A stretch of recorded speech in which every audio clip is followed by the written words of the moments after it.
Hello दोस्तों, हमारा question है स्टेटमेंट और कंक्लूजन वाला। 3 स्टेटमेंट है, उससे हमें कंक्लूजन निकालना है और दिए गए 5 ऑप्शन में से किसी एक ऑप्शन को चुनना है। ठीक है, तो पहले स्टेटमेंट है सम ए आर बी।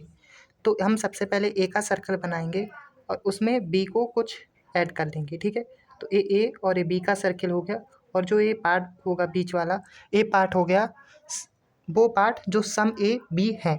ठीक है, और इससे हम इन्वर्जन भी कर सकते हैं। हम कह सकते हैं some B are also A, लेकिन सम की कंडीशन में। Okay, all C are D, सारे सी क्या हैं? डी हैं। सारे सी को क्या कर दिया? डी के अंदर कर दिया। ए सी का गोला हो गया और ए डी का गोला हो गया। बट यहाँ एक का कंडीशन और कही जा रही है, नो बी इज सी, कोई भी बी सी नहीं है।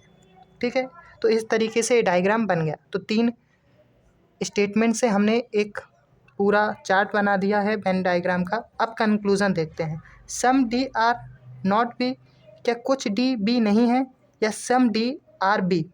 तो यहाँ पे दोनों कंक्लूजन में आप देखेंगे, दूसरे वाले कंक्लूजन में हमें किसी भी तरीके के स्टेटमेंट में बी और डी के बीच कोई रिलेशन नहीं दिया गया, लेकिन नो बी इस सी के रिलेशन से हम ये कह सकते हैं कि जो पार्ट डी का सी है वो पार्ट बी नहीं हो सकता, क्योंकि कोई भी सी बी नहीं है।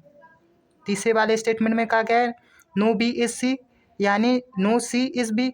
अगर कोई बी सी नहीं है तो सी भी तो बी नहीं होगा, और जो पार्ट डी का सी है वो भी बी नहीं होगा। तो सम डी आर नॉट बी यहाँ पर करेक्ट हो जाता है, लेकिन सम डी आर बी होने का चांस है या नहीं हमें क्वेश्चन में नहीं दिया गया, तो हम कह नहीं सकते। ठीक है, क्योंकि जो पार्ट सी नहीं है वो पार्ट बी हो सकता है, लेकिन हमें दिया नहीं गया तो हम कुछ कहेंगे नहीं। इसलिए ओनली वन कंक्लूजन क्या होगा? करेक्ट।